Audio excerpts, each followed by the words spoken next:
He thought he could walk past the crying child on the street, until the boy's tear-streaked face refused to leave his mind. One desperate plea would change everything, forcing him to confront a dark secret and fight for justice. Before we dive into this, hit the subscribe button and tell us from where in the world you're watching from. Some cries you forget in an instant, but others, they live with you forever. I still hear that boy's voice. Thin, ragged, the kind that tears through bone and lodges in the soul. He wasn't just crying, he was begging me not to walk away. And though decades have dulled many things, names, faces, places, those words remain carved into me like scripture. It was late evening when it happened, the kind of hour when the city shifts from bustle to quiet dread. Neon signs flickered weakly against the dark, and the alley I cut through was the kind of place decent men avoided. I had no business there, not really. A millionaire doesn't usually wander where the streetlights don't shine. But that night I was restless, chasing shadows of my own, trying to remember what it felt like to walk without people noticing. That's when I heard him. At first, it sounded like the muffled yelp of some stray animal, sharp, high-pitched, then swallowed by silence. But then it came again, louder, broken by sobs. "Please, please, someone." I stopped. The sound came from the far end of the alley, near a row of overflowing dumpsters.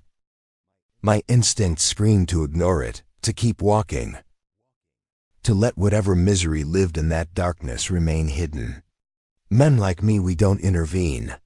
We sign checks, fund shelters, hire others to fix problems. We don't get our hands dirty. But then I heard the words clearly.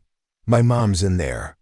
The boy's cry shattered whatever wall I had built around myself. It wasn't just fear or grief, it was desperation pure and raw. I found myself moving before I realized it, my shoes echoing against the wet pavement, carrying me toward the sound. And there he was. A boy, maybe 8 or 9. Thin as a rail, clothes torn and stained, his small hands pressed against a dented dumpster lid. His face was streaked with dirt and tears, his chest heaving with sobs. He turned when he saw me, eyes wild and red. "You've got to help, she's inside. My mom's inside." I froze. The words didn't make sense. Inside? No mother hides in a dumpster. My mind tried to rationalize it. Maybe he was confused, maybe this was some cruel trick. The city has its ways of using pity as bait. But then he screamed, the kind of scream that doesn't come from deception, but from truth too unbearable for a child to carry alone. "Please, she's not moving, please." I looked at the dumpster. The lid was half shut, heavy and rusted, buzzing with the faint hum of flies. My heart hammered. The reasonable part of me urged retreat. This wasn't my world. It was filthy, dangerous. Men with my kind of money were supposed to donate, not intervene. But the boy's voice cut through reason. He tugged at my sleeve, his hands shaking, his voice breaking. "If you don't help me, she die." Every instinct told me to keep walking, to leave the alley, to pretend I hadn't heard a thing. That's what people do when faced with horrors too big to fix. They turn their heads, tell themselves someone else will handle it. And I wanted to. God help me, I wanted to. But my hand betrayed me. It rose slowly, trembling as I reached for the cold, grimy lid. My breath caught in my throat. The boy's eyes locked on me, wide with hope and terror all at once. "I should have kept walking," I whisper now, even after all these years. God knows I should have. But I didn't. I lifted the lid, and when I looked inside, I froze. Alexander Harris was born into privilege. From the moment of his first cry, he was swaddled not only in soft blankets, but in the certainty of wealth. The Harris estate sprawled across manicured acres, a monument to success that carried the weight of generations. Marble floors, glittering. Chandeliers, imported artwork, and gardens tended by entire teams. These were his playgrounds. Other children's worlds were measured in toys. His was measured in wings of the mansion. And yet, within all that grandeur, there was silence. His parents, Margaret and Jonathan Harris, were pillars of society. They hosted charity galas, appeared in glossy magazines, and were spoken of with reverence in business circles. But they were strangers to their own son. Jonathan was a man always in meetings, a titan who closed deals worth millions with the same ease others might close a door.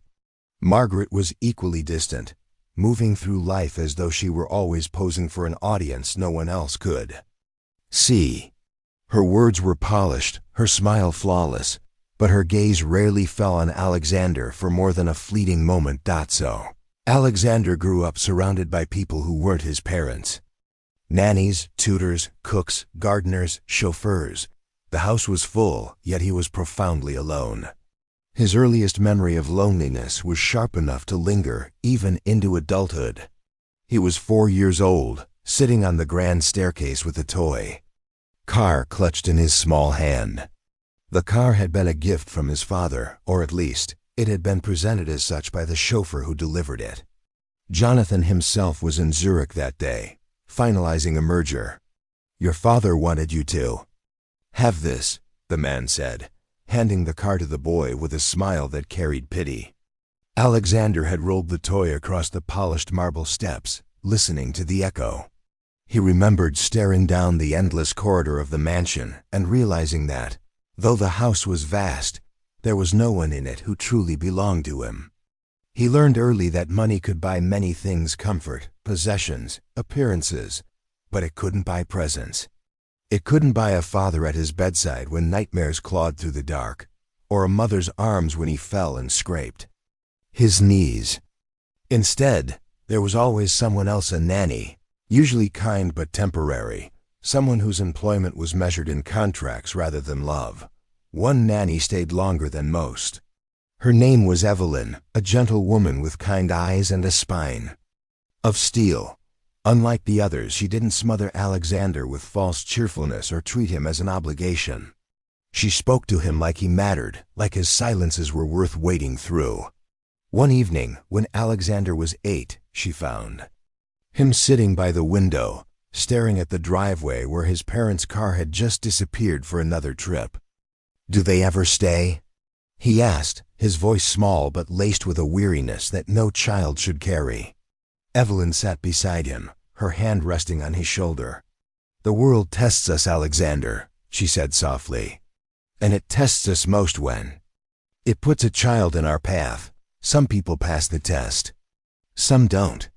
Her words burrowed deep into him, though at the time he didn't understand their full weight. All he knew was that he felt like the test that had been failed. He carried that belief with him into adolescence. At school, Alexander excelled in academics, but emotionally, he built walls. Other boys bonded over shared mischief, traded secrets, or fought and forgave in the way children do. Alexander stayed apart, observing but rarely joining. He had already learned that closeness was temporary, that affection could vanish with a suitcase and a chauffeured car. He told himself he didn't need anyone. By the time he reached his teenage years, that lesson had calcified into something harder. He poured himself into books, numbers, and strategies. He devoured biographies of business leaders, studied markets as though they were puzzles to be solved. Teachers praised his intellect, but they whispered about his coldness. He rarely smiled, never laughed. While others dreamed of friendships or romances, Alexander dreamed of building empires, because empires, he told himself, couldn't walk away. And so, in a house filled with everything money could buy but nothing a child truly needed, Alexander Harris grew into a young man who equated wealth with stability, control with safety. Love, he decided, was a currency too volatile to invest in. But even as he told himself this, Evelyn's words lingered in some quiet corner of his memory. "The world tests us most when it puts a child in our path." He didn't know it yet, but those words would one day become prophecy. Alexander Harris was born into privilege. From the moment of his first cry, he was swaddled not only in soft blankets, but in the certainty of wealth. The Harris estate sprawled across manicured acres, a monument to success that carried the weight of generations. Marble floors, glittering chandeliers, imported artwork, and gardens tended by entire teams, these were his playgrounds. Other children's worlds were measured in toys. His was measured in wings of the mansion. And yet, within all that grandeur, there was silence. His parents, Margaret and Jonathan Harris, were pillars of society. They hosted charity galas, appeared in glossy magazines, and were spoken of with reverence in business circles. But they were strangers to their own son. Jonathan was a man always in meetings, a titan who closed deals worth millions with the pa. Sane ease others might close a door. Margaret was equally distant, moving through life as though she were always posing for an audience no one else could see. Her words were polished, her smile flawless, but her gaze rarely fell on Alexander, for more than a fleeting moment. So Alexander grew up surrounded by people who weren't his parents. Nannies, tutors, cooks, gardeners, chauffeurs. The house was full, yet he was profoundly alone. His earliest memory of loneliness was sharp enough to linger even into adulthood. He was 4 years old, sitting on the grand staircase with a toy car clutched in his small hand. The car had been a gift from his father, or at least, it had been presented as such by the chauffeur who delivered it. Jonathan himself was in Zurich that day, finalizing a merger. "Your father wanted you to have this," the man said, handing the car to the boy with a smile that carried pity. Alexander had rolled the toy across the polished marble steps, listening to the echo. He remembered staring down the endless corridor of the mansion and realizing that, though the house was vast, there was no one in it who truly belonged to him. He learned early that money could buy many things: comfort, possessions, appearances, but it couldn't buy presence. It couldn't buy a father at his bedside when nightmares clawed through the dark, or a mother's arms when he fell and scraped his knees. Instead, there was always someone else, a nanny, usually kind but temporary, someone whose employment was measured in contracts rather than love. One nanny stayed longer than most. Her name was Evelyn, a gentle woman with kind eyes and a spine of steel. Unlike the others, she didn't smother Alexander with false cheerfulness or treat him as an obligation. She spoke to him like he mattered, like his silences were worth waiting through.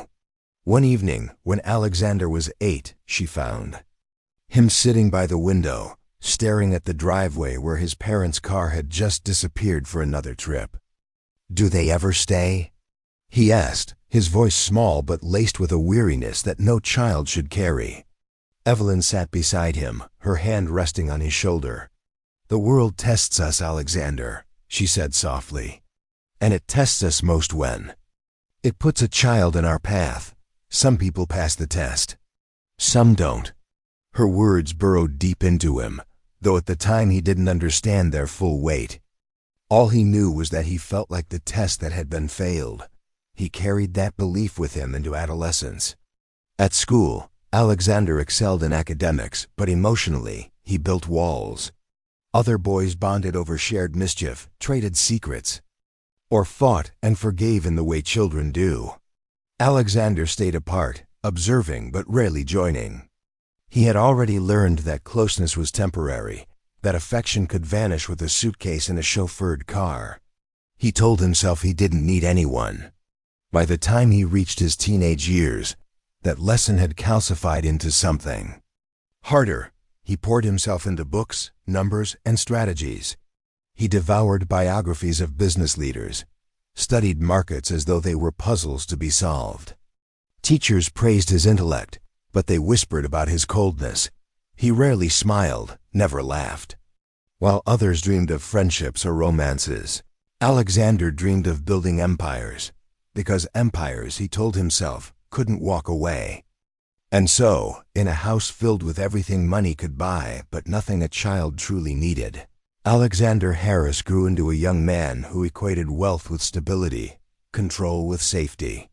Love, he decided, was a currency too volatile to invest in.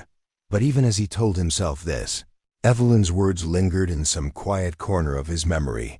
The world tests us most when it puts a child in our path. He didn't know it yet, but those words would one day become prophecy. By the time Alexander Harris entered his 20s, the loneliness of his childhood had become something else, fuel. What he lacked in family warmth, he made up for with an almost frightening ambition. While his peers drifted between universities, parties, and half-formed dreams, Alexander moved with purpose. A man already chasing horizons most people didn't even know existed. At Cambridge, he studied economics and business strategy with a ferocity that startled his professors. Where others skimmed chapters, Alexander devoured whole books, annotating margins until his notes bled into diagrams of markets and speculative ventures. He had an uncanny ability to see patterns others missed, how a minor policy shift in Asia could ripple into European banking, how a single acquisition could destabilize an entire competitor. And when he wasn't studying, he was working. He interned at firms during summers, shadowed executives, observed boardrooms. He didn't ask for mentorship so much as take it, absorbing everything with the same quiet determination that had carried him through his silent childhood. But the walls around his heart grew higher with every success. Relationships, romantic, platonic, or familial, remained peripheral. He dated occasionally, but always briefly, never long enough for anyone to see beyond the polished surface. His companions called him brilliant, driven, mysterious. But when they reached for something deeper, they found only distance. One woman, frustrated after months of trying to break through, told him flatly, "You don't want love, Alexander. You want control." She wasn't wrong. Control was the only currency that made sense to him. He had seen what happened when people gave their hearts away. They were left waiting by windows, staring at driveways that stayed empty. He told himself he would never be at the mercy of anyone else's choices again. If love was a gamble, he would never place a bet. By 26, Alexander had launched his first investment firm. It was small at first, just a handful of employees in a rented office, but within 3 years, it controlled assets worth hundreds of millions. He had a gift for timing, buying when others panicked, selling when others grew greedy. Competitors whispered about his instincts, some calling it luck, others calling it genius. But Alexander knew it wasn't luck. It was discipline, calculation, the refusal to be swayed by emotion. Emotion, he told himself, was for the weak. His office reflected the man he had become. Glass walls, minimalist design, everything immaculate. Colleagues joked that you could eat off his desk and not leave a trace. The glass wasn't just aesthetic, it was symbolic. It allowed him to see everything while remaining untouchable, an emperor of transparency who revealed nothing of himself. Those who worked for him respected him, even feared him. He was fair but unyielding, generous with rewards when targets were met, but merciless when they weren't. Employees whispered that he never raised his voice, but his silence was worse. When Alexander Harris fixed you with a cold stare, you felt your career teetering on the edge. Outside the office, his wealth grew to match his reputation. He bought penthouses in London, vacation homes abroad, cars that gleamed like works of art. Newspapers called him the boy wonder of finance, a man who turned every venture to gold. Interviews painted him as charismatic, enigmatic, the kind of figure who carried the aura of inevitability. But behind the headlines, behind the immaculate suits and the perfect answers, Alexander carried his loneliness like an invisible scar. At night, in penthouses that overlooked entire cities, he often found himself staring out of vast windows, watching lights flicker in other people's homes. He wondered, fleetingly, what it might be like to belong to someone, to have someone waiting on the other side of a door. But the thought never lingered. He told himself it was a distraction, a weakness. He had wealth, he had power. And wasn't that enough? Still, the words of Evelyn, the nanny who had once held his shoulder by the window, returned to him in quiet moments. The world tests us most when it puts a child in our path. He didn't know why they echoed in his mind. He had no interest in children. He told himself he wouldn't even make a good father. What could he offer a child beyond money and discipline? Love? He wasn't sure he even believed in it. And yet, there were cracks in the glass empire he had built. At charity galas, he was often asked to donate, to fund programs for orphans or underprivileged youth.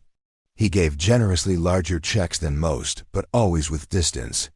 He didn't attend the programs, didn't visit the shelters. He signed. The checks, shook hands, and went home. But each time, as the ink dried, he felt something stir in him. Something uncomfortable. Perhaps it was guilt. Perhaps it was memory. Perhaps it was the faint whisper of a boy who once sat on marble steps with a toy car, waiting for parents who never came. But Alexander didn't examine it too closely. He buried himself in numbers, in deals, in empires of glass and steel. He convinced himself the unease was irrelevant, that it would pass. He didn't yet know that life was preparing the very test Evelyn had spoken of, that one boy's tears would bring his empire of silence crashing down. By the time Alexander Harris reached 35, he had become a man both admired and feared in equal measure. His empire stretched across continents. His influence touched markets and industries most people only read about in newspapers. Investors followed his moves, as if they were gospel. Politicians sought his counsel. Corporations sought his approval. He was a man who could walk into any room and command attention without saying a word. Power clung to him the way perfume clings to silk, unmistakable, undeniable. And yet, for all the noise of the world clamoring for his presence, Alexander himself lived in silence. His penthouse in London towered above the city, its glass walls offering a view of 1,000 glittering lights. To most, it was a paradise. Infinity pools, curated art collections, polished stone floors that gleamed beneath chandeliers. To Alexander, it was a fortress. It was a place where no one entered unless invited, and invitations were rare. He told himself he liked it that way. He had associates, yes, business partners, rivals, board members. He had acquaintances, people eager to be photographed at his side. But true friends? None. Lovers came and went, drawn to his wealth, his aura, the mystery of him. But they left when they realized there was no door into his heart. He allowed no one close enough to see the cracks. For Alexander, the world was a chessboard. And he was the player, not the piece. To be a piece meant vulnerability, dependence, risk. To be the player meant control, and he would never surrender control. It was easier to measure worth in numbers. Numbers were clean, reliable. Balance sheets didn't betray you. Stock prices didn't whisper lies. Deals didn't abandon you at the driveway while you stared out a window waiting for headlights that never came. So he built his life on numbers. The billion-pound acquisitions. Mergers sealed with handshakes that reshaped entire industries. Charities endowed with sums that made headlines. His life was one long succession of wins, each one louder than the last. And yet, in the quiet hours of night, when the phone stopped buzzing and the city hummed far below, Alexander sometimes wondered if all he had built was glass over emptiness. He remembered once, late at night, attending a fundraiser for an orphanage. The speeches were long, the applause polite. He had donated more than anyone else in the room, his name etched onto plaques and programs. Yet when a young boy approached the podium to thank the donors, Alexander felt an unfamiliar tightness in his chest. The boy's voice wavered as he spoke of losing his parents, of being found, of being given a second chance. The words should have washed over Alexander like all the others, but instead they clung to him. He left before dessert, sitting alone. In the back of his chauffeured car, staring out at the city. He told himself it was nothing, just fatigue. Just a trick of memory, but deep down he knew why the boy's words lingered. Because once, long ago, He had been that boy waiting, yearning, asking questions into the silence. But unlike that child, Alexander had never been saved. He had built his own rescue out of money and stone, sealing himself inside it. By his late 30s, his reputation was legend, unshakable. Cold as marble, untouchable. The world applauded him for it, but they didn't see the cost. The walls he had built to protect himself had also trapped him. He could command markets but not trust a hand held out in kindness. He could close billion-pound deals but not let anyone whisper the word love without flinching. It was Evelyn's words, his old nanny's, that still haunted him on nights when sleep refused to come. The world tests us most when it puts a child in our path. He had scoffed at the memory for years. What test could he possibly face? He didn't want children. He barely knew how to speak to them. His life was built on logic and control. Children were chaos incarnate. But life has a way of waiting, of circling back with lessons we thought we'd escaped. For all his walls, all his detachment, all his discipline, Alexander Harris's empire was about to be shaken. Not by a market crash, not by a hostile takeover, not by anything he could prepare a spreadsheet for, but by one boy's tears. And those tears would shatter the wall he had spent a lifetime building. The car hummed along the slick asphalt, city lights flickering across the tinted windows. Inside, Alexander sat rigid, his hands clasped so tightly on his knees that his knuckles whitened. To anyone else, he looked as unshakable as always calm, statuesque, a man untouched by the chaos of the world. But inside, a storm raged. His driver glanced at him through the mirror. "Home, sir?" Alexander hesitated. His voice was even when it came, though quieter than usual. "Yes, home." The driver nodded, and the car eased into the late-night traffic. But Alexander barely noticed the flow of headlights or the hum of the engine. All he could see were the boy's eyes, eyes that pleaded, eyes that knew terror too well for their age. He leaned back, forcing his chest to rise and fall with steady breaths. He had built his life on discipline, on never giving in to impulses. Emotion clouded judgment. Emotion toppled empires. He had sworn never to be ruled by it. So why now did his chest feel like it was caving in? He tried to reason his way out of it. Children lied. They dramatized. Perhaps the boy's mother was drunk, unconscious somewhere else, and the child had imagined her trapped in the dumpster. Perhaps it was bait, a trap staged by petty criminals who preyed on guilt. He had heard of such scams before, pleas for help that ended with wallets stolen and throats cut. Yes, that was it. A scam, nothing more. But the argument crumbled under the weight of memory. He saw himself again, 4 years old, sitting on the grand staircase with a toy car clutched in his hands, waiting for parents who never came. He remembered how loneliness could twist reality, how desperation could make even silence feel like cruelty. The boy's cry wasn't the cry of a liar. It was the cry of someone who had already been failed too many times. The driver cleared his throat gently. "You seem unsettled tonight, sir." Alexander's gaze flicked to the mirror, his eyes sharp. "Focus on the road." "Yes, sir." Silence settled again. The city blurred by. And yet the further they drove, the heavier the air inside the car became. The gala, the donations, the polite applause, it all seemed meaningless now. What good was writing checks for causes if he couldn't face one desperate child in a dark alley? He shifted uncomfortably, his jaw tightening. His reflection in the window stared back at him, a man of wealth and power, untouchable in his tailored suit. But behind the reflection, he imagined another image, a boy kneeling beside a rusted dumpster, his small fists pounding metal as though sheer force could bring his mother back. The two visions collided in his mind until he couldn't breathe. "Turn around," Alexander said suddenly. The driver blinked in the mirror. "Sir," I said, "turn around. Back to the green mark, now." The driver hesitated only a second before nodding. "Yes, sir." The car swung in a wide arc at the next light, the tires hissing against wet pavement. As the vehicle retraced its path, Alexander's chest tightened further. What if he was too late? What if his hesitation had already sealed the woman's fate? For a man who lived his life on control, that thought was unbearable. Minutes stretched long as hours.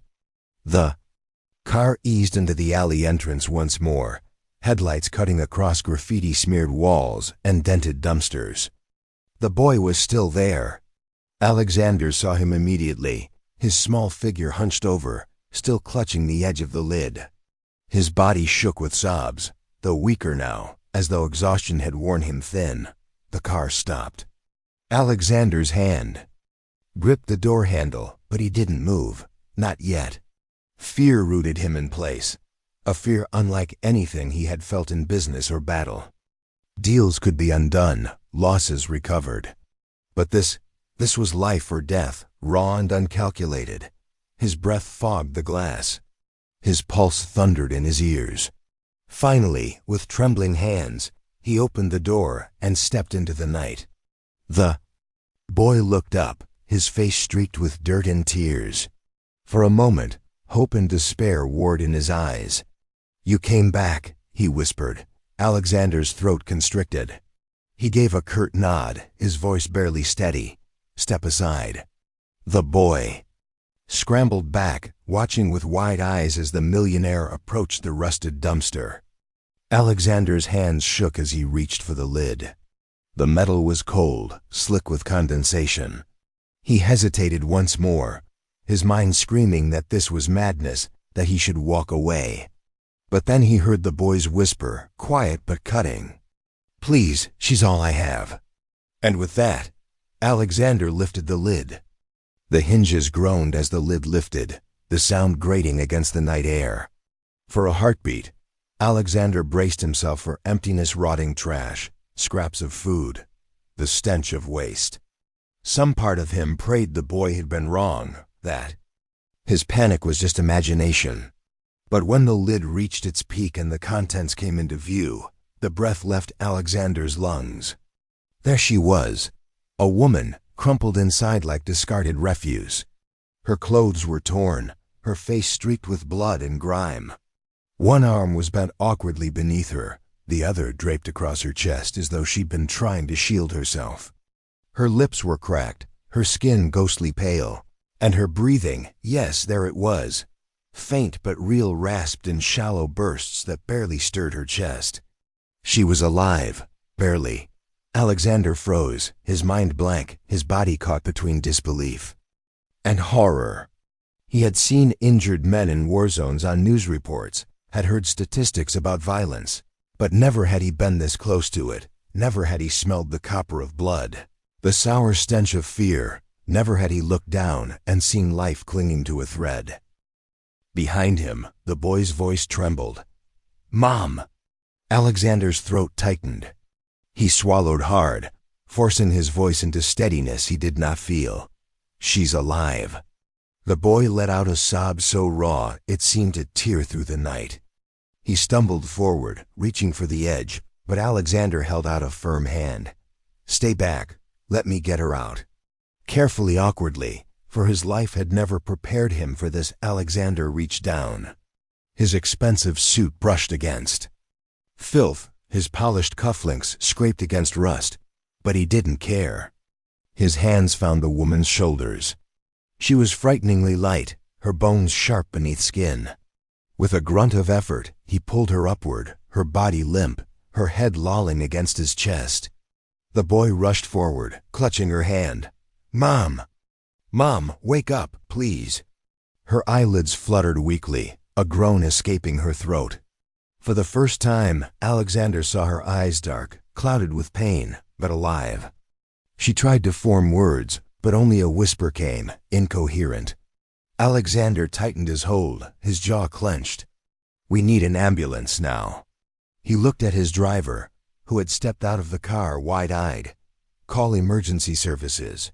Tell them we have an assault victim." Breathing, unconscious, critical condition. The driver fumbled for his phone, hands trembling. Alexander shifted his grip, lowering the woman carefully onto the ground beside the dumpster. The boy knelt beside her, tears streaming down his face, whispering, "You're okay, Mom. You're okay." He helped. "We're not alone anymore." Alexander's chest constricted. He stared at the boy's face, dirty, streaked with tears, but radiant with desperate hope. And for the first time in years, Alexander felt something break inside him. Because only minutes earlier, he had been willing to walk away. If he hadn't turned back, if he had silenced the echo of that boy's eyes, this woman would still be in the dumpster, clinging to life with no one coming to pull her out. By morning, she would have been another name in a coroner's report, another statistic buried under headlines he would skim while sipping his coffee. The weight of that truth hit him like a blow. He crouched beside her, brushing strands of hair from her bloodied forehead. "Stay with us," he muttered, his voice low but fierce. "Help is coming." Her lips parted, a broken sound escaping. He leaned closer, straining to catch it. Only one word emerged, ragged but unmistakable: "Danny." The boy Danny clutched. Her hand tighter. "I'm here, Mom. I'm here." Alexander looked at them, the bond raw and unshakable even in the gutter.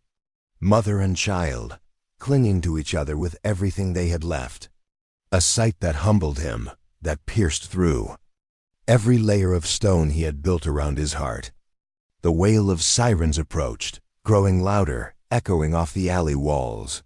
Red and blue lights cut across the darkness as paramedics rushed in, equipment clattering. They lifted the woman onto a stretcher, checking vitals, shouting quick commands. Danny tried to climb onto the stretcher with her, but Alexander caught his shoulder gently. "Let them work," he said. His voice was softer than he realized, almost fatherly. The boy's lip trembled, but he nodded, trusting him. As the ambulance doors closed and the siren carried her away, Alexander stood in the alley with Danny. At his side, his suit was ruined, his hands stained, his heart pounding with the weight of what had just happened. He stared at the dumpster, at the place where minutes earlier a woman had lain hidden, dying. The image seared itself into him, unshakable. And in that moment, he knew the truth. Ignoring him, Alexander thought, would have meant burying her alive. The ambulance roared through the streets, sirens carving a path through midnight. Traffic. Alexander sat rigid in the back seat, the antiseptic smell already clinging to him. Clara lay strapped to the stretcher, oxygen mask over her face, IV line taped hastily to her bruised arm. Her chest rose and fell in shallow, uneven breaths that seemed to taunt the machines tracking her pulse. Beside her, little Daniel clung to Alexander's arm as though it were a lifeline. His small hands dug into the fabric of Alexander's ruined suit, sticky with dried tears. He refused to let go, his eyes wide and unblinking as they flicked from his mother to the stranger who had pulled her from the dumpster. "Is she gonna die?" Daniel's voice cracked like glass. Alexander swallowed, his throat suddenly dry. He had no training for this, no script. Deals, mergers, negotiations, those he could handle. But a child's trembling question? That was a battlefield he had never stepped onto. "She's fighting," Alexander said quietly, "and the doctors will help her. You have to believe that." Daniel blinked hard, nodding, though his grip only tightened. His whole body trembled with the kind of fear only children know, the terror of losing the only person keeping their world together. Alexander looked at Clara again. Her face was pale under the harsh fluorescent lights, her dark hair matted with blood and grime. He felt a hollow ache in his chest. The truth clawed at him. He had almost left her there. He had almost walked away. The thought churned in his gut until it became nausea. If Daniel hadn't begged, if those eyes hadn't followed him, if some memory of Evelyn's words hadn't haunted him in the back seat of his car, Clara would have died tonight, alone, discarded like garbage. The ambulance screeched to a halt outside the hospital. Paramedics swung into motion, shouting clipped instructions as they wheeled Clara inside. Daniel tried to scramble after her, but Alexander caught him, lifting him with surprising ease. "Let them work," he told the boy again, echoing the words he'd spoken in the alley. His voice was steadier this time, though his chest ached as Daniel buried his face against him. They were rushed through the double doors, fluorescent lights glaring overhead, antiseptic sting stronger now. Doctors converged like hawks, checking vitals, sliding Clara onto a new bed, rushing her toward an operating room. Alexander caught glimpses of white coats, masks, gloves. Then the doors swung shut and she was gone, swallowed by the sterile machinery of medicine. Silence fell in the waiting room. Chairs lined the walls, vending machines buzzed in the corner. Daniel refused to leave Alexander's side. His small hand clutched the Millionaire's with unyielding force, his eyes never leaving the double. Doors, hours bled into each other. Nurses passed through, doctors disappeared behind curtains, but no one returned with answers. The waiting was suffocating. Alexander sat in one of the hard plastic chairs. Daniel curled against him, exhaustion, finally dragging the boy into a fitful sleep. Alexander stared at the floor, his mind circling endlessly around the same thought. I almost left her. I almost condemned this boy to a life without a mother. He had built his empire on decisiveness, on never hesitating. But tonight, hesitation had nearly cost a life. And no amount of money, power, or polished glass offices could erase the image of Clara's limp body in that dumpster. When the double doors finally swung open, a doctor emerged. Middle-aged, hair graying at the temples. His face was lined with fatigue. He pulled off his gloves, his eyes meeting Alexander's with the measured calm of someone used to delivering. "Grim news. She's stable for now," the doctor said. "Multiple contusions, cracked ribs, internal bleeding. We've stopped the worst of it, but the next 24 hours are critical." Alexander exhaled, tension releasing in a rush he hadn't realized he was holding. But the words hung heavy. "For now." "Will she survive?" he asked. The doctor didn't sugarcoat it. "I don't know." Daniel stirred awake at that, his eyes flying open. "She's okay. She's gonna be okay." The doctor crouched, lowering his voice gently. "Your mom is fighting very hard. You can see her soon, but she needs rest." The boy nodded rapidly, then clung tighter to Alexander as though afraid. He'd vanish too. And in that moment, Alexander realized something he hadn't expected. The boy didn't see him as a stranger anymore. He saw him as an anchor. The weight of that trust pressed into Alexander's chest, heavier than any deal he had ever brokered. He sat there, silent, with a child asleep against him and a woman fighting for life behind closed doors. And for the first time in years, his empire of glass felt irrelevant. He thought of Evelyn's words again, clear as the night she spoke them. "The world tests us most when it puts a child in our path." The test was here. And he wasn't sure if he was ready to face it. The hospital at night had its own rhythm. The air carried the hum of machines, the shuffle of tired nurses, the muted voices of doctors discussing cases in clipped phrases. For Alexander, time felt suspended. He sat in the waiting room with Daniel slumped against him, the boy's head heavy on his chest. Every so often, the child twitched, murmuring half-formed words in his sleep, but his small hands never released their grip on Alexander's sleeve. The sterile quiet was broken by footsteps. Heavy, deliberate. Alexander looked up and saw him. A man in his mid-30s, broad-shouldered, his face marked by lines too deep for his age. His clothes were rumpled, but expensive enough to suggest someone used to better days. His eyes, however, were sharp, predatory. And when they landed on Daniel, then on Alexander, something cold flickered in them. "Who the hell are you?" the man demanded, his voice low but edged with venom.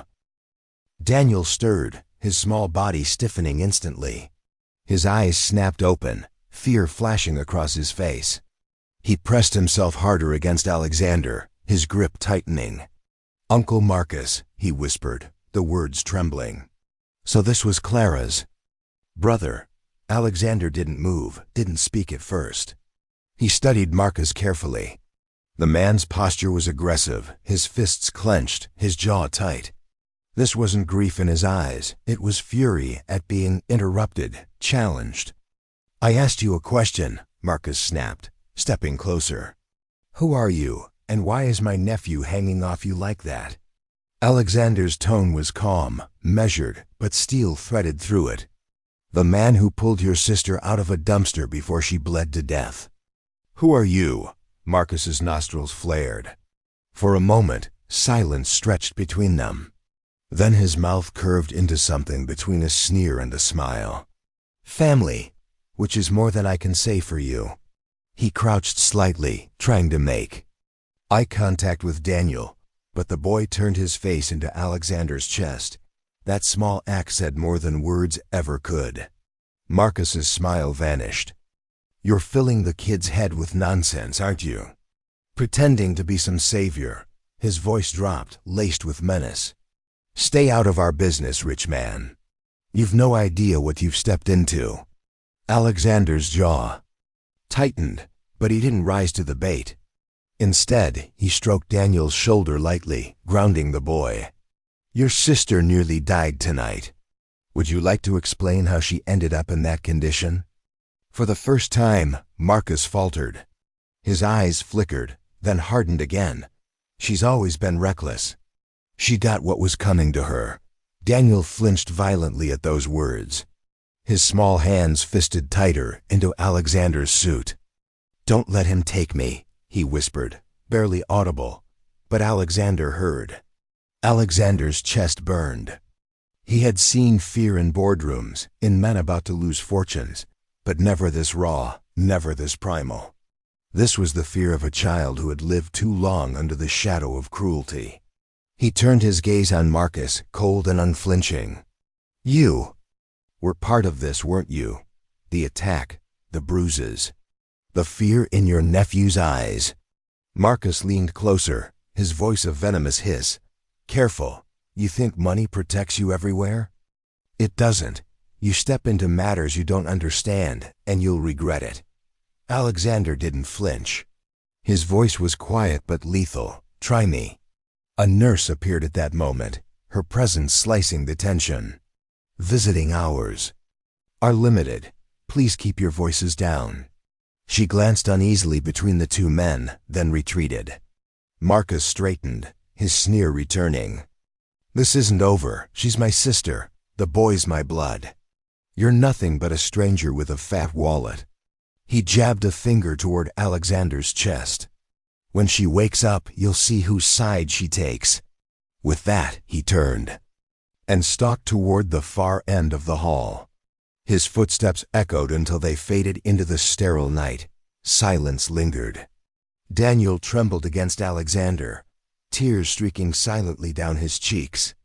"He hurts her," the boy whispered finally, voice so faint it was almost swallowed by the hum of machines. "He hurts me too." Alexander's heart twisted. He pulled Daniel closer, wrapping an arm around him with a protectiveness he hadn't known he was capable of. The boy's small body shook against his, the confession spilling like a dam breaking. "No one listens," Daniel whispered. "No one ever stops him." Alexander closed his eyes briefly, guilt stabbing him again. He had nearly walked away. He had nearly left them both to Marcus's cruelty, but not anymore. He looked down at Daniel, his voice steady, his resolve sharp as steel. "I'm listening. And I'm not going anywhere." The boy looked up at him, eyes red but searching. "Promise?" For the first time in years, Alexander made a promise he intended to keep. Promise. The waiting room grew quieter as the hours dragged into dawn. Nurses moved in and out with hushed efficiency, the buzz of fluorescent lights steady as a sun. Heartbeat. Daniel had finally fallen asleep again, his head resting against Alexander's lap, his small fingers still clutching fabric as if afraid to let go even in dreams. Alexander sat motionless, staring at the closed doors that separated them from Clara, the antiseptic air, the soft shuffle of footsteps. It all pressed in on him. He should have felt exhausted, but his mind was a relentless tide. Why did I come back? He had nearly walked away. That truth gnawed at him with merciless persistence. If not for Daniel's eyes, hollow with desperation, if not for the echo of Evelyn's words from years ago, Clara would be dead now. She would have suffocated in filth, her son left orphaned. Was his return an act of conscience, or just guilt? Did he step back into the alley because he cared, or because he couldn't stomach the weight of inaction? For a man like Alexander, Harris, motive mattered. His empire had been built on clarity of purpose, on decisions rooted in logic rather than feeling. But tonight, logic had failed him. Logic had told him to keep walking, to avoid risk, to leave tragedy to others. And yet he had gone back. He glanced down at Daniel, sleeping fitfully. The boy's face, streaked with dried tears, seemed far older than his years. No child should look so weary, so accustomed to fear. Alexander's chest tightened. He brushed the boy's hair back gently, surprising even himself with the tenderness of the gesture. "Why am I here?" he whispered to the empty room. "For him? For her? Or because I'm trying to rewrite my own failures?" The truth was complicated. Perhaps it was all of it guilt for almost abandoning them, empathy born of his own childhood, loneliness and something else he dared not name, a stirring he had buried for decades, the possibility of caring beyond contracts and numbers. Footsteps pulled him from his thoughts. A nurse appeared, her expression cautious but kind. "She's stable enough now. You can see her, but only for a few minutes." Daniel stirred awake, blinking grudgingly. "Mom?" Alexander lifted him. Gently, "Yes, we can see her now." The boy clung tighter, his eyes wide with a mixture of fear and hope. Together, they followed the nurse down a corridor that smelled of antiseptic and faint bleach, walls lined with muted artwork meant to soften the harshness of survival. The room was small, sterile, lit by the steady glow of machines. Clara lay against crisp white sheets, her face pale, her body wrapped in bandages and tubes. Her chest rose and fell shallowly, the rhythm fragile but steady. Daniel rushed to her side, grabbing her hand. "Mom, I'm here!" His voice cracked with relief and terror. Her eyelids fluttered, but she didn't stir fully. Alexander stood at the foot of the bed, feeling like an intruder in a place that wasn't his. He had faced boardrooms filled with power, courts filled with scrutiny, but this room felt heavier than any of them. Because here, the stakes weren't numbers or contracts. They were life itself. Daniel pressed his cheek against his mother's hand, whispering, "Don't leave me, Mom, please." Alexander felt a lump rise in his throat. He wanted to step forward, to say something, but the weight of guilt rooted him to the spot. The boy turned, his eyes pleading.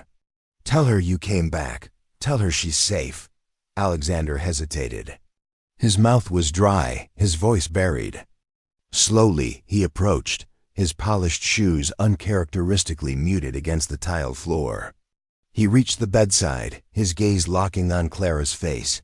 She looked so fragile, so breakable. And yet even in her brokenness, there was strength. Unyielding will to breathe, to survive. He leaned closer. "You're safe now," he said quietly. "I won't let anyone hurt you again." For a long moment, there was no response. Then, to his shock, her eyelids fluttered open. Her gaze was hazy, unfocused, but it settled on him. Her lips parted. The sound that came was barely a whisper, fragile as glass. "Why? Did you come back?" The words pierced him deeper than any accusation could have. Because they weren't just a question, they were truth. She must have seen him turn away. She must have known he almost left. And now, she demanded the answer he couldn't give even to himself. Daniel's wide eyes shifted from his mother to Alexander, waiting. The machines beeped steadily, the room frozen in fragile silence. Alexander's heart pounded. The wall he had built over decades, stone upon stone of detachment and pride, shook under the weight of that single question. Why did he come back? Out of guilt? Out of duty? Or because, for the first time in his life, he had cared? He didn't know yet. All he knew was this: from the moment he lifted that lid, nothing in his empire would ever feel the same. Clara's voice was a whisper against the steady beep of the monitor. Her body was weak, her ribs wrapped in bandages, but her eyes clouded though they were carried the weight of years unsaid. Daniel sat curled in a chair at her side, his small hand gripping hers like he was afraid she might vanish if he let go. Alexander stood at the window, watching the rain streak down the glass, his reflection shadowed. "You shouldn't be here," Clara murmured. The words stung. After all he had done to save her, after the sleepless hours in the waiting room, it felt like a dismissal. But he didn't leave. "Why?" he asked softly. "Because Marcus doesn't forgive." Her lips trembled as she said it, and Alexander realized she wasn't afraid for herself. She was afraid for Daniel. That night, when Daniel had finally drifted into uneasy sleep, Clara began to speak. Her voice was hoarse, broken by pauses for breath, but each word peeled back layers of a life smothered by fear. Marcus had been her brother, but never her protector. After their parents died, Clara had inherited a modest estate, small investments, their family home, enough to start a stable life for her and her son. Marcus had promised to help her manage it. He had claimed she wasn't strong enough to handle lawyers and contracts alone. She had trusted him, desperate for family, for someone who could ease the burden of raising Daniel after his father had walked out, but help had turned to control. The inheritance vanished into Marcus's hands, swallowed by debts that never made sense, investments that led nowhere, documents she had never been allowed to read. When she questioned him, his voice turned sharp, his hands sharper. "I'll take Daniel," he would sneer in the aftermath. "Do you want him to grow up in foster homes? Behave, Clara. Do as I say." And she had obeyed.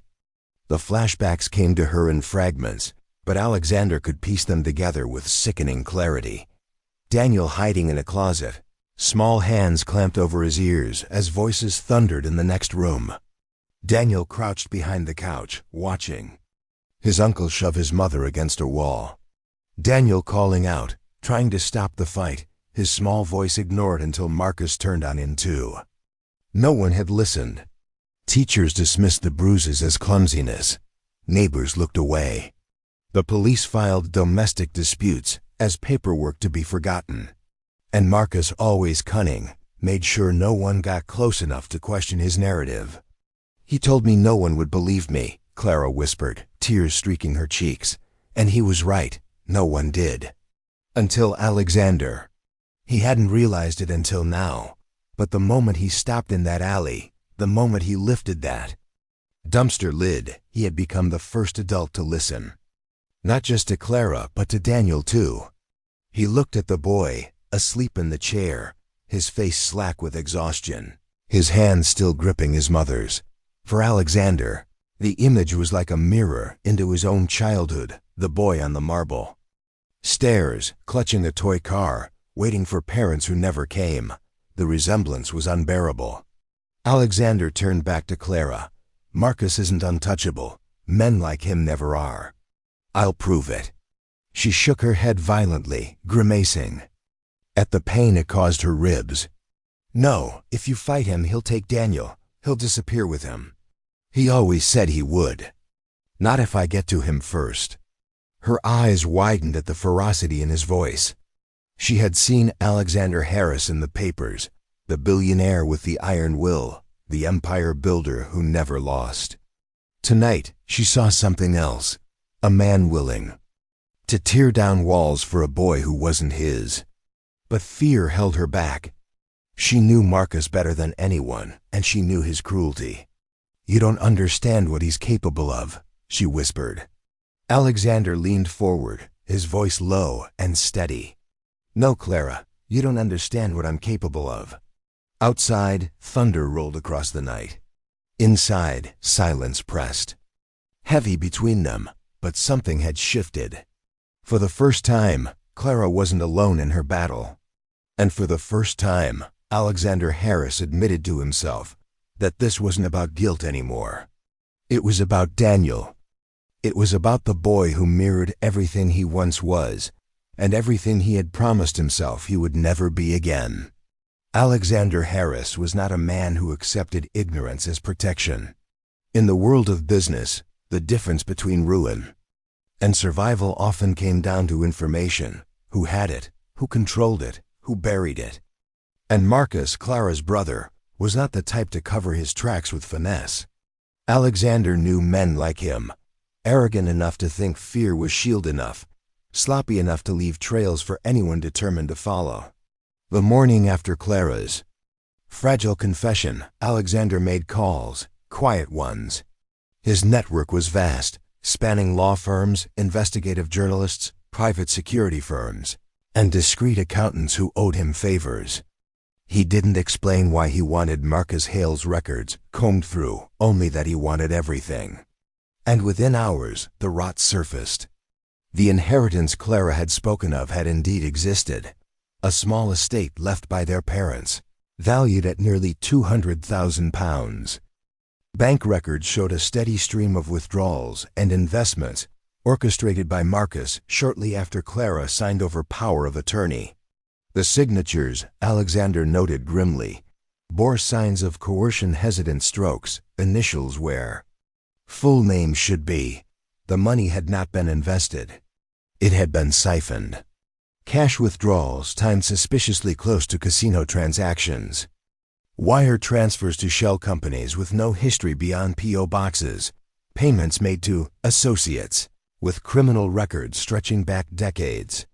Marcus had turned his sister's inheritance into his personal war chest, and when the funds dried up, he plunged her into debts she had never agreed to shoulder. But it was worse than theft. Buried in property records, Alexander found the deed to Clara's childhood home signed away under Marcus's name.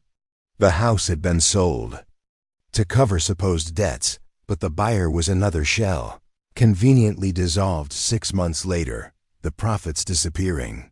Clara and Daniel had been left homeless, funneled into the crumbling flat Marcus generously offered them, where he kept control with intimidation and fists. As Alexander pieced the documents together, a cold fury simmered. He had faced ruthless corporate rivals, men who used loopholes and offshore accounts to devour entire industries. But Marcus's crimes cut deeper, because they weren't about strategy or profit. They were about control, domination, the destruction of his own blood. Alexander leaned back in his study chair, staring at the spread of papers and digital files across his desk. Clara's face flashed in his mind, her bruises, her whisper that no one believed her. And Daniel's small voice in the hospital. "He hurts her. He hurts me too." Every document was proof of betrayal, every line another scar etched onto Clara's life. But proof alone wasn't enough. Alexander knew that men like Marcus thrived because their victims were too afraid to stand in court. Clara had said as much. Her fear of losing Daniel had been Marcus's greatest weapon. And Alexander couldn't ignore the tremor in her voice when she warned him. "He'll take him. He always said he would." For the first time in years, Alexander felt haunted by his own past. He remembered nights sitting alone in the echoing Harris estate, clutching his toy car, hearing Evelyn's words about tests and children. He had been powerless then, voiceless, waiting for parents who never returned. Daniel was no different, only his monster wasn't absence, but presence. A violent uncle who claimed ownership over every corner of his life. The realization cut deep. Daniel was a mirror of his younger self. And this time, Alexander would not allow the mirror to break. He moved quickly. He summoned his lawyers, discreet but ruthless, instructing them to prepare for an injunction against Marcus. He reached out to investigators to track every alias, Every fraudulent company Marcus had touched. He even called a trusted contact in Scotland Yard, planting the first seeds of interest in Marcus Hale's financial irregularities. Still, he knew what awaited. Men like Marcus didn't go quietly. When their control slipped, they lashed out. And if Clara's testimony faltered, if fear silenced her again, the legal system might not hold.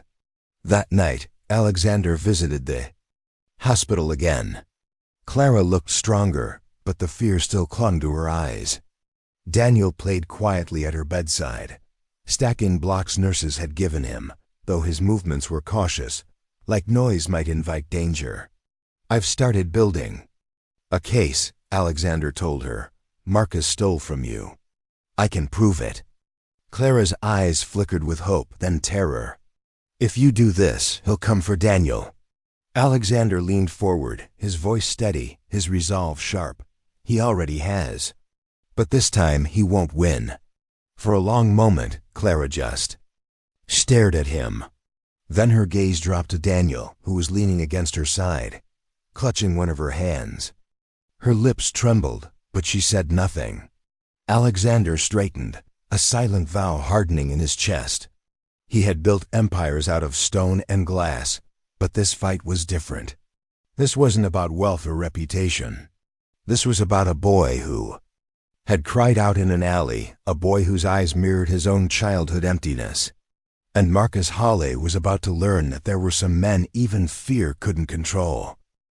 The hospital room had grown warmer as days passed, yet Clara's hands were still cold when she clasped them together, twisting the sheet nervously.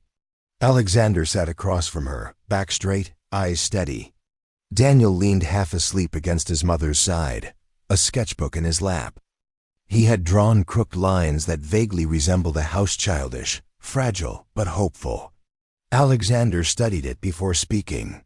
"With the evidence I've collected, we can bring Marcus to court. Fraud, coercion, abuse. He won't walk away." This time, Clara's breath caught. "Court?" Her voice cracked, her shoulders curling inward, as if the word itself struck her. "Yes, court." His tone was calm but firm. "It's the only way to ensure he never comes near you or Daniel." Again, her eyes darted to her son, then back to Alexander. Fear shadowed them, deeper than the bruises fading across her skin. "You don't know him. He'll twist everything. He'll stand there and smile, and people will believe him. He always makes people believe him." Alexander leaned forward, his voice low. "Not this time. I'll make sure of it." Clara shook her head violently, wincing at the pain the motion caused. "You don't understand. If I speak against him, he'll take Daniel. He said it 100 times. One word against me, Clara, and you'll never see your boy again." Her whisper broke into tears, and Daniel stirred, looking between them with wide, anxious eyes. "Mom?" he asked softly. Clara pulled him close, pressing her face into his hair. "Nothing, sweetheart. Go back to drawing." Alexander watched them, his chest tightening. He wanted to tell her Marcus's threats were just bluster, that he couldn't possibly succeed. But he couldn't bring himself to lie. Men like Marcus thrived on fear because sometimes they did make good on their threats. And Clara's terror wasn't unfounded. That night, as Alexander left the hospital, memories gnawed at him. He remembered sitting on the marble stairs of his childhood, clutching a toy car, waiting for parents who never came. He remembered whispering prayers into the silence, begging anyone to listen. Daniel's eyes mirrored his own from those years. Abandoned, forgotten, crying for someone stronger to fight for him. And Alexander knew he couldn't fail him. The following morning, Alexander returned with more files, more evidence, ready to convince Clara again. But the hospital room was different. The sheets were tangled. Daniel's sketchbook lay open on the floor, his crayons scattered. Clara sat upright, panic in her eyes. "He's gone." The words dropped like stones into Alexander's chest. "What do you mean, Daniel?" Her voice broke into a sob. "He was here. I fell asleep for just a moment. Just a moment, and when I woke up, he was gone.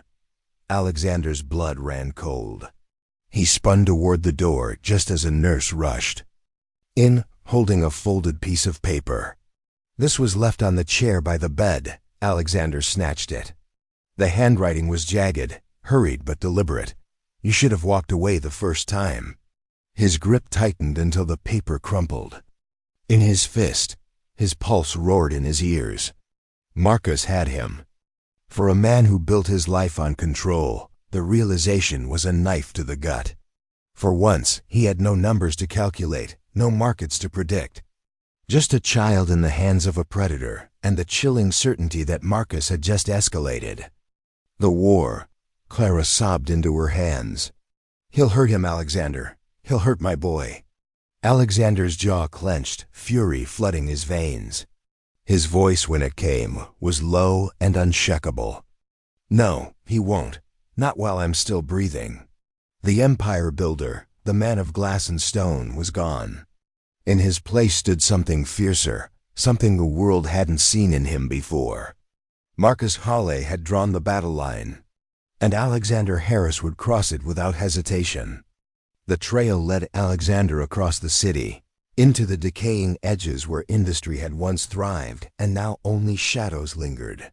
His investigators traced Marcus's movements to an abandoned warehouse near the docks, a place that stank of rust, oil, and stale water. The building loomed against the night sky, its broken windows glinting like jagged teeth. Inside, the sound of muffled crying echoed faintly, pulling Alexander forward.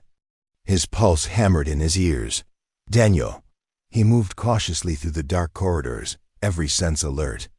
Marcus's voice cut through the silence, low and venomous.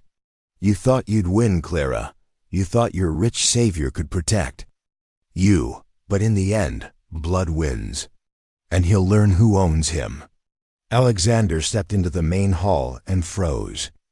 Daniel sat tied to a chair in the center, his small face pale and streaked with tears. Marcus stood behind him, a knife glinting in his hand, his eyes wild with triumph. You came, Marcus sneered. I knew you would. Men like you can't. Resist playing the hero. It's what makes you weak. Alexander's jaw tightened. His voice was steady, but rage burned beneath it. Let him go, Marcus. This ends tonight. Marcus laughed bitterly. You think money and threats can stop me? I've taken everything from Clara, her home, her life, her fear. And now I'll take the only thing she has left. Daniel whimpered. Please don't. His small eyes flicked desperately to Alexander. Something broke in Alexander then. The boy's voice, trembling in that empty hall, mirrored his own childhood cries that had gone unanswered. But tonight would be different. Tonight someone would answer. He lunged forward. The struggle was brutal and unrestrained, Marcus swinging. Wildly, the knife flashing, Alexander grappling with every ounce of strength he had. They crashed against rusted beams, fists pounding, grunts echoing in the cavernous space. Marcus's fury was animalistic, years of control unraveling in a single violent storm. But Alexander fought with something stronger, purpose. Each strike was fueled by the image of Daniel tied to that chair, by Clara's bruised face, by the echo of Evelyn's words. The world tests us most when it puts a child in our path. The knife slashed across Alexander's arm, blood warm against his skin, but he barely felt it. He wrenched the blade free, hurling it across the floor, and drove Marcus back against a steel column. Their breaths came ragged, sweat and blood mingling until the sound of sirens wailed outside. Police! Boots thundered to the warehouse doors. Officers swarmed in, weapons drawn. Marcus thrashed once more, spitting curses, but Alexander held him pinned until the cuffs snapped around his wrists. Daniel sobbed as officers cut his bonds. Alexander rushed to him, kneeling, his bleeding arm forgotten. The boy collapsed into his chest, clutching him with desperate strength.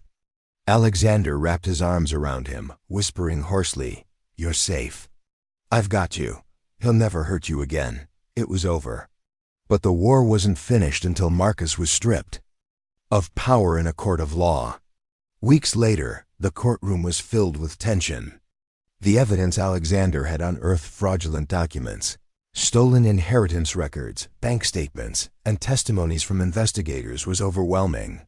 Yet the most powerful moment came not from paper, but from Clara herself. She stood, trembling, her voice shaking as she recounted years of abuse. At first the words faltered, but Alexander sat in the gallery, his steady gaze locked on hers. She drew strength from it, from the knowledge that she was no longer alone. He told me no one would believe me, she said, her voice breaking. But I believe myself now. And I believe in protecting my son. The gallery fell silent, the weight of her testimony undeniable. Marcus raged from his seat, shouting accusations, but every word only revealed his cruelty. The judge silenced him sharply, reminding him that the evidence and his own outbursts spoke volumes. During a recess, Daniel darted from Clara's side across the hall and threw himself into Alexander's arms. For the first time, in a voice clear and certain, he said the word Alexander never expected to hear. "Dad," the sound shattered. The last remnants of the wall Alexander had carried his whole life. He hugged the boy tightly, fighting back tears he hadn't shed in decades. For the first time, he didn't care about control, image, or power. All that mattered was the child who had chosen him. When the court reconvened, the verdict was swift. Marcus was convicted of fraud, abuse, and attempted murder, his sentence long enough to ensure he would never haunt Clara or Daniel again. The judge's final words echoed through the chamber. Full custody of Daniel is awarded to Clara Hull. Furthermore, in light of evidence and the child's expressed bond, this court recognizes Alexander Harris as legal guardian through adoption. Clara's tears fell freely. Daniel clutched Alexander's hand, smiling for the first time in what felt like years. And Alexander, once a man of stone and silence, felt his heart open. Not because of guilt, not because of duty, but because, for the first time, he had something wealth could never buy: a family. The winter passed, and with spring came renewal. Months after the courtroom gavel struck its final blow against Marcus, life looked different for Clara and Daniel. The shadows that once clung to their faces had begun to lift, replaced by something fragile but unmistakable: hope. The safe new home Alexander had secured for them sat just outside the bustle of London. It wasn't one of his penthouses with sweeping city views or sterile glass towers. Instead, it was a warm brick house with a small garden, hedges neatly trimmed, and wide windows that let the sunlight pour in. For Clara, it was the first place in years where she could breathe without fear. For Daniel, it was the first place he could run without looking over his shoulder. Alexander visited often, sometimes daily, sometimes less, depending on the demands of his empire. But every time he stepped onto that little patch of green, he felt something shift inside him. The weight of sterile boardrooms and endless negotiations seemed to evaporate, replaced by the simple sounds of laughter and life. Daniel had grown bolder in those months. Where once his shoulders hunched defensively, now he ran across the grass with arms wide, chasing butterflies or kicking a ball with exuberant energy. His laughter rang out, pure and unrestrained, a sound that had been buried too long under fear. Clara, though still carrying scars of her past, had begun to heal. She planted flowers along the garden's edge, her hands in the soil grounding her, reminding her that life could grow even after devastation. Sometimes when Alexander arrived, he found her sitting on the porch steps, a soft smile on her lips, as she watched Daniel play. One evening, Alexander lingered by the garden wall, his gaze fixed on the boy darting through the fading light. The sound of laughter, Daniel's laughter, echoed in his ears, and something inside him broke open. For decades, he had believed his legacy was wealth. He had measured his life in glass towers, acquisitions, empires built on discipline and control. But standing there, watching a child who had once sobbed in an alley now run freely under the setting sun. Alexander understood how wrong he had been. "All my life," he murmured, half to himself, "I thought wealth was my legacy, but it was never money. It was the boy who taught me to listen." Clara, overhearing from the porch, said nothing. She only smiled, her eyes soft, gratitude unspoken, but understood. Later, when Daniel tired himself out and ran to Alexander, he didn't hesitate to climb into his arms. The boy's head rested against his chest, his voice muffled but certain. "I like it here. It feels like home." Alexander held him tighter, his throat constricting. He had spent a lifetime building homes of marble and steel, but never one that felt like this. A boy's trust, a woman's peace, the echo of laughter in a garden that was home. As dusk settled and the garden filled with the hum of crickets, Alexander found himself reflecting on the path that had led him here. A cry in an alley, a boy's desperate plea, a decision he had nearly ignored. What if he had kept walking that night? What if he had silenced his conscience, buried his guilt, and left fate to swallow Clara and Daniel whole? The thought chilled him, because now he knew the truth. Sometimes fate speaks not in thunder, not in boardroom victories or financial conquests, but in the fragile, trembling voice of a child calling out for help. The old man's voice, older now, wearier but threaded with wisdom, would close the story with words etched in memory. Never ignore a child's cry. Because sometimes, it's not just a cry. Sometimes, it's the voice of fate itself. And in the twilight, with Daniel's laughter still echoing in the garden, Alexander Harris finally understood that this was his true inheritance. Not wealth, not power, but the chance to be the answer to a boy's cry. The chance to listen when no one else had. The sound of that laughter would follow him for the rest of his days, and he would never trade it for all the gold in the world.